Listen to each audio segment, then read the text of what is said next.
খালি গায়ে ওযু করলে হবে কিনা, শার্টের হাতা ভাঁজ করে নামাজ পড়লে নামাজ হবে কিনা, মেয়েরা মাথায় কাপড় ছাড়া ওযু করলে কি ওযু হবে, খারাপ নজরের জন্য স্বর্ণ ও রৌপ্য ধৌত করে সে পানি ছিটিয়ে দেয় কতটুকু শরীয়ত সম্মত, বৃহস্পতিবার কবরবাসীকে মুক্ত করে দেওয়া হয়, তারা স্বজনদের কাছ থেকে দোয়া আনার জন্য যান, এ বিষয়ে জানতে চাই, বোরকা পরে কোথাও গেলে সেই বোরকা পরে নামাজ পড়া যাবে কিনা, শনিবার ও বুধবারে নখ চুল কাটা কি না যায়, মোবাইলে কোরআন অ্যাপ থাকা অবস্থায় মোবাইল নিয়ে বাথরুমে অথবা নাপাক স্থানে যাওয়া যাবে কিনা, ব্যাংকে টাকা রেখে তার ইন্টারেস্ট ভোগ করা যাবে কিনা, আমি দীর্ঘদিন যাবৎ জিম করি, এটা ইসলামী অনুযায়ী জায়েজ কিনা, ওয়াজ শোনার ক্ষেত্রে হুজুরদের দিকে দৃষ্টিপাত করা যাবে কিনা, অনেক সময় বই খাতা কলম ইত্যাদির উপর অসাবধানতায় পা লেগে যায়, সেক্ষেত্রে করণীয় কি। চলে যায় আপনাদের প্রশ্নের উত্তর দেওয়ার পর্বে।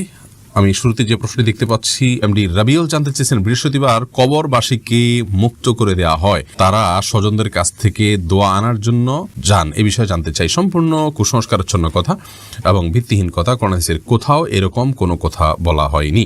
শিপন আহমেদ আপনি প্রশ্ন করেছেন, মোবাইলে কোরআন অ্যাপ থাকা অবস্থায় মোবাইল নিয়ে বাথরুমে অথবা নাপাক স্থানে যাওয়া যাবে কিনা, উত্তর যাবে, কোনো অসুবিধা। এটা ভেতরে আমাদের মনের ভিতরে যেরকম কোরআন আছে, আমাদের স্মৃতিতে যেরকম কোরআন আছে, ওইটা নিয়ে আমরা বাথরুম যেতে পারি, মোবাইলের ভিতরেও ওইটা আছে, যেতে পারেন, কোনো অসুবিধা নেই।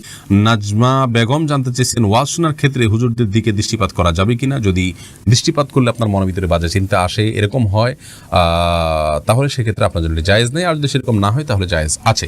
কামরুন নাহার বুলবুলি জানতে চেয়েছেন, অনেক সময় বই খাতা কলম ইত্যাদির উপর অসাবধানতায় পা লেগে যায়, সেক্ষেত্রে করণীয় কি। বই খাতা কলম ইত্যাদির উপর অসাবধানতা বশত যদি পাও লেগে যায় তাতে কোনো অসুবিধা নেই, তবে জ্ঞানের একটি উপকরণ হিসাবে অশ্রদ্ধা না হয় সেমনটি আমাদের করা উচিত, বিধায় ইচ্ছাকৃতভাবে এমনটি করা উচিত নয়। কখনো হয়ে গেলে খুব দ্রুততার সাথে সেটাকে যথাযোগ্য জায়গায় রাখা উচিত এবং পায়ে সরিয়ে রাখা উচিত, এর বাইরে ওইটাকে ছুঁয়ে সালাম করতে হবে এমন কোনো কথা নেই, বাধ্যবাধকতা নেই। সামিয়া মজুমদার জানতে চেয়েছেন, শুক্রবার সূরা কাহফ পড়লে আল্লাহ তাআলা দাজ্জালের হাত থেকে রক্ষা করবে, এটা কি হাদিস অনুযায়ী সঠিক? শুক্রবার সূরা কাহফ পড়লে কিয়ামতের দিন সেটা আমাদের জন্য নূর বা আলোর ভূমিকা দিবে, যেমনটি হাদিসে বর্ণিত হয়েছে। তবে সূরা কাহফের প্রথম যে 10টি আয়াত আছে, এগুলো সূরা আপনার দাজ্জালের ফিতনা থেকে রক্ষা করার জন্য সহায়ক হয়, এগুলো মুখস্থ করা এবং বিশেষ করে পাঠ করা। সূরা কাহফটাও মৌলিকভাবে আপনি তেলাওয়াত করলেন এবং এটাকে অনুধাবন করলেন, উপলব্ধি করার চেষ্টা করলেন, এটিও আপনার দাজ্জালের ফিতনা থেকে মুক্তির জন্য মানে মাধ্যম। আমি পাখির দিকে জানতে চেয়েছেন, ব্যাংকে টাকা রেখে তার ইন্টারেস্ট ভোগ করা যাবে কিনা। ব্যাংকে টাকা রেখে, সুদী ব্যাংকে টাকা রেখে ইন্টারেস্ট ভোগ করা যাবে না, হারাম হবে, আপনাকে ব্যবসায় টাকা খাটাতে হবে, আর যদি ইন্টারেস্ট আছে সেটাকে গরিব দুঃখীদের দান করে দিবেন, সওয়াব নিয়ত ছড়ায়। এরপরে মাজিদুর রহমান জানতে চেয়েছেন, সফররত ব্যক্তি জুমার নামাজ কি কসরের নিয়মে আদায় করবেন? সফররত ব্যক্তি জুমার নামাজ যদি জামাতের সাথে আদায় করেন তাহলে তো জুমা যথাযথভাবে আদায় করবেন, আর যদি জোহর পড়েন তাহলে সেক্ষেত্রে কসর আদায় করবেন, 2 রাকাত পড়বেন জোহর। সুমাইয়া শিমু আপনি জানতে চেয়েছেন, স্বামীর পকেট থেকে না বলে টাকা নিলে কি ওইটা চুরি করা হবে? ওই টাকা দান করলে কি গুনাহ হবে? বোন সুমাইয়া, স্বামীর পকেট থেকে যদি আপনি টাকা নেন এবং স্বামী যদি জানেন, মৌন সম্মতি যেটাকে বলে, তিনি জানেন যে হ্যাঁ আপনি নেন, কিছু বলেন না, এরকম হলে আপনি নিতে পারেন, যেটুকু তার মৌন সম্মতি আছে এটুকু। আর যদি তার মনোসম্মতি না থাকে, এটা মানে একেবারে নিয়মতান্ত্রিক যেটাকে চুরি বলা হয়, সেটাই যদি হয় তাহলে সেটা আপনার জন্য জায়েজ হবে না, যদি তিনি আপনার ভরণ পোষণ এবং মৌলিক যে চাহিদা আপনার বা আপনার অধিকার, চাহিদা না, আপনার যে অধিকার আছে সেটা তিনি আদায় করে থাকেন, তাহলে সেক্ষেত্রে আপনি তার পকেট থেকে আর টাকা নিতে পারবেন না যদি তার সম্মতি না থাকে। আর যদি মৌলিক চাহিদা পূরণ না করে থাকে তাহলে সেক্ষেত্রে আপনার মৌলিক চাহিদা পূরণের জন্য যেটুকু নেওয়া দরকার সেটুকু আপনি নিতে পারবেন, এর অতিরিক্ত অংশ আপনার জন্য নেওয়া জায়েজ হবে না। সাকিবুল হাসান জানতে চেয়েছেন, মেয়েরা মাথায় কাপড় ছাড়া ওযু করলে কি ওযু হবে? মাথায় যদি কাপড় ছাড়া ওযু করেন আপনি, তাহলে সেক্ষেত্রে আপনার ওযু হয়ে যাবে, ওযুর জন্য মাথা কাপড় কোনো জরুরি না। রিশা আপনি জানতে চেয়েছেন, স্বামীদের সম্পদের কতটুকু অংশ স্ত্রী পাবে জানাবেন একটু। এটা ভ্যারি করবে তাদের সন্তান আছে কিনা, যদি সন্তান থাকে তাহলে একরকম, সন্তান না থাকলে আরেক রকম। আমার যতটুকু মনে পড়ে, সন্তান থাকলে 8 ভাগের 1 ভাগ, আর সন্তান না থাকলে 6 ভাগের 1 ভাগ পাবেন। ফারজানা আফরিন লিলি আপনি জানতে চেয়েছেন, আমরা কিভাবে বুঝবো আমাদের তওবা আল্লাহ তাআলা কবুল করেছেন? বোন, এটা বোঝা কঠিন, আল্লাহ তাআলা কিভাবে আপনার আমার তওবা কবুল করেছেন, তবে আমাদের উচিত হবে সাধারণভাবে তওবা করার পর সে অপরাধটি যেন আমাদের দ্বারা সংগঠন না হয়। যদি আর অপরাধটি সংগঠন না হয় তাহলে সুধারণা আপনি করতে পারেন যে আল্লাহ তাআলা আপনার তওবা কবুল করেছেন, কিন্তু অপরাধ সংগঠন হয়ে গেলে আবার আপনি ধরে নেবেন যে না, আগেরটার কোনো মূল্য নাই, এরকম না। তওবা করলেই আপনি সাথে সাথে আল্লাহর কাছে সওয়াব পাবেন এবং তায়েবদের কাতারে শামিল হবেন। তবে আপনার তওবাকে যত স্ট্রং করতে পারবেন তত সেটা উত্তম হবে, এবং তওবায়ে নাসুহা যেটাকে বলা হয়, খাঁটি তওবা, যেটা করার পর আপনি আর সে অপরাধে যাননি, সেই তওবা হলো উত্তম তওবা। সেরকম হতে পারলে আপনি অনেক বেশি সুধারণা করতে পারেন যে আল্লাহ তাআলা আপনার তওবা কবুল করেছেন। কিন্তু এটার উপরে নির্ভর করে আপনার মন খারাপ করা বা খুব বেশি আশাবাদী হয়ে আবার নিশ্চিন্ত হয়ে যাওয়া সেটাও উচিত নয়।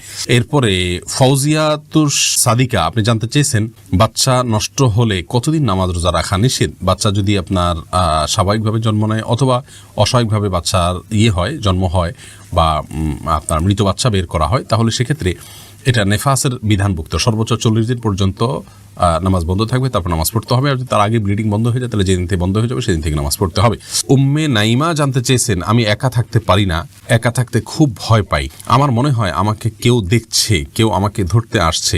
রাতে নামাজ পড়তে উঠলে অনেক ভয়ে ভয়ে থাকি। আমি বুঝি এটা আমার মনের ভুল, কিন্তু আমি কিছুতেই এই ভয় দূর করতে পারি না। এই ভয় দূর করার জন্য আমি কি করতে পারি? বোন, আপনি কোরআনে কারীমের তেলাওয়াত, বিশেষ করে রুকিয়া শরঈয়া যেটা শরঈ ঝাড়ফুঁক, যেটা এই ঝাড়ফুঁকটা আপনি করবেন, ইনশাআল্লাহ বিদিনের মাধ্যমে আপনার ভয় দূর হবে। শোয়ার সময় কিছু আমল আছে, সেই আমলগুলো আপনি করে শুবেন, সেগুলোর মাধ্যমে ইনশাআল্লাহ আপনার ভয় দূর হবে। এছাড়াও যারা নিয়মিত ঝাড়ফুঁকের কাজ করেন তাদের আপনি সহযোগিতা নিতে পারেন, ইনশাআল্লাহ বিদিনিল্লাহ আল্লাহ তাআলা আপনার সমস্যা দূর করবেন। যে এছাড়া আপনি মানসিক কোনো ডাক্তারের শরণাপন্ন হতে পারেন। এমএসটি নাজমুন নাহার জানতে চেয়েছেন খারাপ নজরের জন্য স্বর্ণ ও রৌপ্য ধৌত করে সে পানি ছিটিয়ে দেয় কতটুকু শরিয়া সম্মত? এটি শরিয়া সম্মত নয়, সম্পূর্ণ কুসংস্কার। আপনার খারাপ নজর হলে স্বর্ণের উপর পানি ছিটিয়ে দিলে যে সেটা আপনার অনেক বেশি আমাদের উপকারে আসবে অথবা তার দ্বারা আমাদের কোনো ক্ষতি দূর হবে বা বদনজর দূর হবে, এটি সম্পূর্ণ কুসংস্কার। বিভিন্ন হাদিস থেকে আমরা যেটি জানতে পারি তা হলো, যেই ব্যক্তি বদনজর দিয়েছে যদি আপনি জানতে পারেন বা অনুমান করতে পারেন, তাহলে সেই ব্যক্তির থেকে কোনো পানি ফু দিয়ে পানির পড়া নিয়ে সেটা আপনি ছিটিয়ে দিবেন। সংশ্লিষ্ট কোনো বস্তুর উপরে আপনার বদনজর লাগলে সেই বস্তুর উপর ছিটিয়ে দিবেন, বা কোনো ব্যক্তির উপরে বদনজর লাগলে তার উপরে সে পানি ঢেলে দিবেন। এর বাইরে আপনি বড় জোর যেটি করতে পারেন তা হলো তার নামে তিনি যদি কোথাও বসে থাকেন তাহলে সেই জায়গাটাতে ভিজা দানা দিয়ে মুছে আপনি সেই পানিটা ওই সংশ্লিষ্ট জায়গায় ছিটিয়ে দিবেন, বা কোনো ব্যক্তির উপর বদনজর লাগলে তার গায়ের উপরে ঢেলে দিবেন। এটুকু কাজ করতে পারেন, এটা হাদিস দ্বারা প্রমাণিত। কিন্তু এর বাইরে স্বর্ণের উপর পানি দিয়ে ধোয়া এটি হাদিস দ্বারা প্রমাণিত নয়, এটি কুসংস্কার। মাকবুল জানতে চেয়েছেন শনিবার ও বুধবারে নখ চুল কাটা কি নাজায়েজ? না, কোনো দিন এমন নাই যেদিনে চুল কাটা বা নখ কাটা নাজায়েজ, কোনো হাদিসে কোথাও নিষেধ করা হয়নি। জুবাইদা রহমান মিতা জানতে চেয়েছেন বোরকা পরে কোথাও গেলে সেই বোরকা পরে নামাজ পড়া যাবে কিনা? কোনো অসুবিধা নেই। বোরকা নামাজ পড়তে যদি বোরকা পাক থাকে, পবিত্র থাকে, কোনো নাপাক কোনো কিছু না লাগে, কোনো অসুবিধা নেই। এমনকি নাপাক কিছু লাগলে যেটুকু লাগছে সেটুকু জায়গা ধুয়ে আপনি বোরকা পরে নামাজ পড়তে পারেন, কোনো অসুবিধা নেই। বিশেষ করে পরপুরুষদের সামনে যদি পড়েন তাহলে তো বোরকা পরেই পড়তে হবে, আর একাকি পড়েন যদি তাও আপনি বোরকা পরে নামাজ পড়লে অসুবিধা নেই। তবে হ্যাঁ, একটু বলে রাখি যে একাকি মহিলারা ছাড়া কেউ নেই সেখানে আপনি মুখ ঢেকে সালাত আদায় করবেন না, কারণ মুখ ঢেকে সালাত আদায় করা দিতে নিষেধ আছে। কিন্তু অন্য পুরুষদের সামনে হলে পর্দার বিধানটা ফরজ, সেটি রক্ষা করতে গিয়ে অবশ্যই আপনি বোরকা পরে এমনকি মুখ ঢেকেও সালাত আদায় করতে পারবেন। এমডি আমির হামজা খান জানতে চেয়েছেন আমি দীর্ঘদিন যাবৎ জিম করি, এটা ইসলামী অনুযায়ী জায়েজ কি না? এটা করতে পারেন, কোনো অসুবিধা নেই। জিম করাতে মৌলিকভাবে কোনো অসুবিধা নেই। আপনার শরীরকে আপনি শক্ত করবেন, ভালো। আল্লাহ তাআলার কাছে শক্তিশালী ইমানদার দুর্বল ইমানদারের চেয়ে উত্তম হাদিসে আছে। অতএব আপনি জিম করে শরীরকে আপনি স্ট্রং করতে চাইলে আপনার উদ্দেশ্য থাকবে আপনি ইবাদতবন্দি করবেন, আল্লাহকে সন্তুষ্ট করবেন, আল্লাহর সামনে দাঁড়াবেন, কোনো অসুবিধা নেই। এস এম রাফি জানতে চেয়েছেন শার্টের হাতা ভাঁজ করে নামাজ পড়লে নামাজ হবে কি না?